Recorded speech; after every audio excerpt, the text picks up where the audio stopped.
हरि शरणम, जय गो माता, जय गोपाल। प्यारे बंधु, मैं सुखदेव शरण राजपुरोहित आप सभी का आपके अपने राजपुरोहित एक्सट्रो चैनल पर स्वागत और अभिनंदन करता हूँ। प्रिय बंधु, जिनके जीवन में ये महसूस होता हो कि हमारी नेतृत्व क्षमता जो है वो कमजोर है, कुछ भी करने में हमको डर लगता है, किसी भी सब्जेक्ट को लीड करने में, चाहे संस्था हो, चाहे घर हो, परिवार हो, सामाजिक राजनीतिक, लीड करने में झिझक रहती है।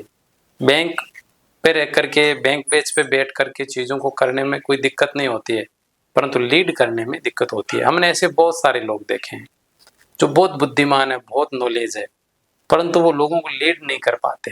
फिर ऐसे लोग भी देखे हैं जिनको आता जाता कुछ नहीं है, परंतु वो लाखों लोगों को लीड कर लेते हैं।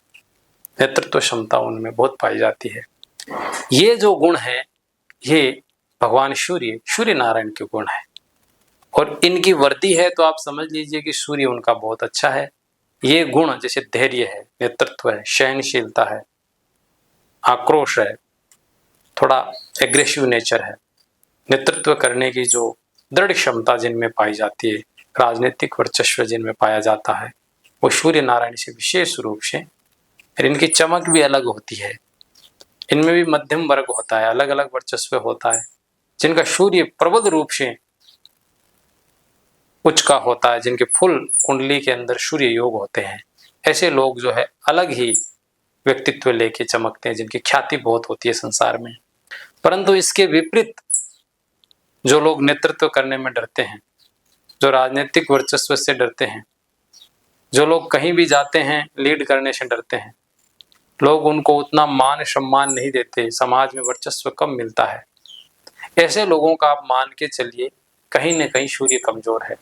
ये तो है एक लोक व्यवहारिक गुण, परंतु व्यक्तिगत लाइफ के अंदर जिन लोगों की आंखों की रोशनी कमजोर हो, हृदय रोग से पीड़ित हो, हड्डियां जिनकी कमजोर हो, पेट में खूब जलन महसूस होती हो, जिनके त्वचा में जलन होते हो, ब्लड में रेड सेल की जिन लोगों की कमी हो, इस पर जिनका सिर दर्द ज्यादा होता हो, ज्वर, बार बार ज्वर आता हो, ऐसे लोगों के भी दशा अंतरदशाओं के अंतर्गत भी और उनकी कुंडली में भी कहीं न कहीं सूर्य कमजोर पाया जाता है।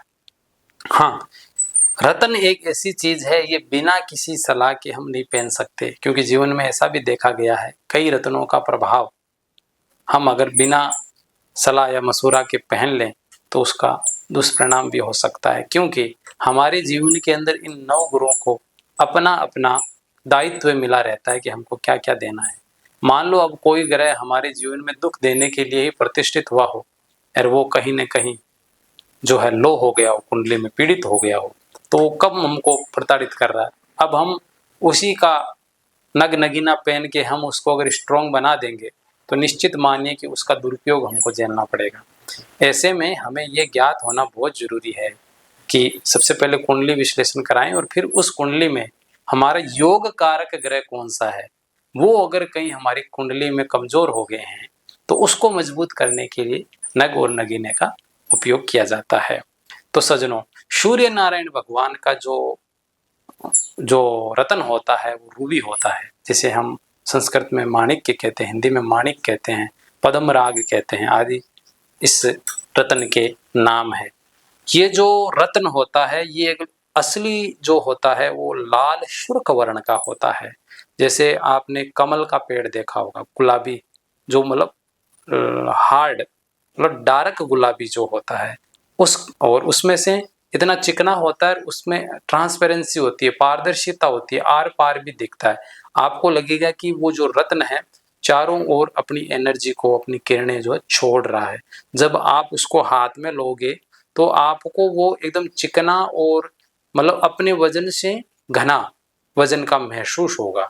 मतलब आप जब उसको तोलोगे तब उसका वजन जो होगा, पर जब हाथ में लोगे तो उससे अधिक वजन का वो आपको महसूस होगा, थोड़ा उष्णता लिया हुआ भी वो आपको महसूस होगा। और जब भी आप उस रूबी को क्या होता है ना, आजकल मार्केट में डुप्लीकेट ये जेम्स स्टोन खूब चल गए हैं, तो इन रत्नों को पहचानने की विधि है कि आप ओरिजिनल जो रूबी है उसको अगर आप कांच के किसी बोतल या किसी गिलास में या किसी कटोरी में रख दोगे तो आपको एहसास होगा कि चारों तरफ जो है एक लालिमा, एक झाई सी छा जाएगी। जैसे ओस होती है ना व्हाइट व्हाइट, वैसे लाल कलर की, गुलाबी कलर की झाई छा जाएगी। ये असली जो माणिक्य होते हैं उसका गुण होता है।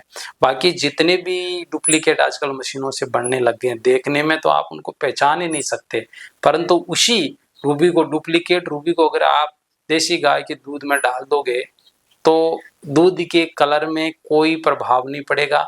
वहीं आप ओरिजिनल अगर रूबी है उसको दूध में डाल दिया तो आपको पूरा का पूरा दूध जो गुलाबी कलर का नजर आएगा।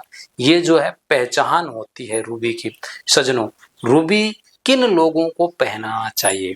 सबसे पहले तो 3 ही राशि वाले जो है रूबी मोस्टली प्रेफर करें तो ज्यादा बेहतर होगा, जिसमें मेष राशि, सिंह राशि, धनु राशि, ये त्रिकोण राशियां हैं।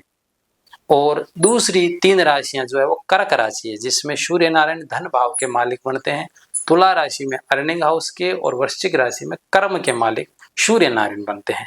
ऐसे में अगर धनेश और लाभेश और कर्मेश जिन लोगों के कमजोर हो गए हैं, तुला, कर्क और वृश्चिक राशि वालों के लिए, तो उनको रूबी जरूर पहनना चाहिए, परंतु किसी अच्छे ज्योतिषाचार्य से सलाह लेकर के ही पहने तो उसका अधिक लाभ होगा। परंतु रूबी, मान लो आपने किसी ज्योतिषाचार्य को बताया और उन्होंने आपको प्रेफर किया कि आप रूबी पहन लीजिए, परंतु रूबी पहनने की विधि क्या है वो मैं आपको बताना चाहता हूँ। सज्जनों, रूबी को रविवार के दिन ही रवि पुष्य नक्षत्र में आप पहन सकते हो। अगर रवि पुष्य नक्षत्र आपको नहीं मिलता है तो आप जो है सूर्य नारायण के जो नक्षत्र है, कृतिका नक्षत्र, उत्तरा फाल्गुनी, उत्तरा आषाढ़, ये जो 3 नक्षत्र है सूर्य नारायण के नक्षत्र है। सूर्य की प्रथम होरा में इसको धारण करना होता है। रूबी को हमेशा स्वर्ण में या तांबे की अंगूठी में मंडवाना चाहिए। दूसरा, रूबी को जो आप जब भी पहनो तो पहले उसका पूजन होना चाहिए। आप तांबे की पात्र में रख लें, थोड़ा कुमकुम अर्पित करें, अक्षत अर्पित करें, उसको धूप करें, दीप करें, और ज्यादा नहीं तो कम से कम 3 माला आप गायत्री की जप सकते हैं। अगर गायत्री नहीं जप रहे हैं तो आप सूर्य नारायण भगवान के जो तांत्रिक मंत्र है ओम ह्राम ह्रीम रोम सह सूर्याय नमः है, इसका जप कर लें। एकाक्षरी मंत्र भी जप कर सकते हैं, ओम गृणी सूर्याय नमः, इसकी भी आप 3 माला जप करें, धूप करें, नैवेद्य दें, और हो सके तो आप गुड़, गेहूं की बनी हुई मिठाई का दान करें, वो माताओं को खिलाएं, और हवन भी करें। दशांश 1 माला का आपको हवन भी करना चाहिए।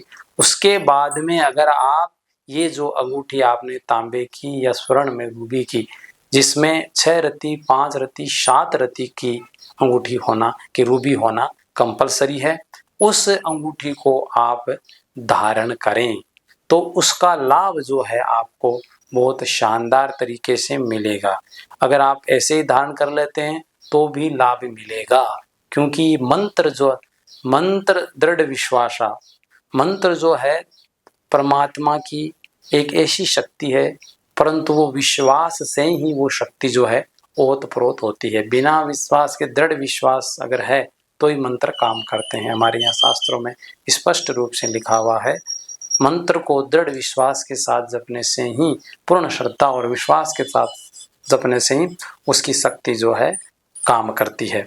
तो ये जो रूबी है, ये जिनका सूर्य नारायण भगवान कमजोर है, ये जो हमने राशियां बता दी है उसका परीक्षण करें, और इस स्वरूप में आप उसको अगर धारण करते हो तो निश्चित ही रूबी आपको लाभ देने वाला है। परंतु सावधानी रखना बहुत जरूरी है, क्योंकि आजकल ओरिजिनल जो नग नगीने हैं वो कम हो गए हैं। ज़्यादातर लोग सिंथेटिक और मशीनों से बनाए हुए ये जो स्टोन्स हैं ये मार्केट में अवेलेबल है। दूसरा, मार्केट में आपको 400, 500, 600, 1000 रुपये तक भी रूबी मिल जाता है, परंतु मैं आपको निवेदन करूं कि कम से कम 5-6 हज़ार से नीचे कोई रूबी नहीं मिलता है। ये आप निश्चित रूप से मान लीजिए।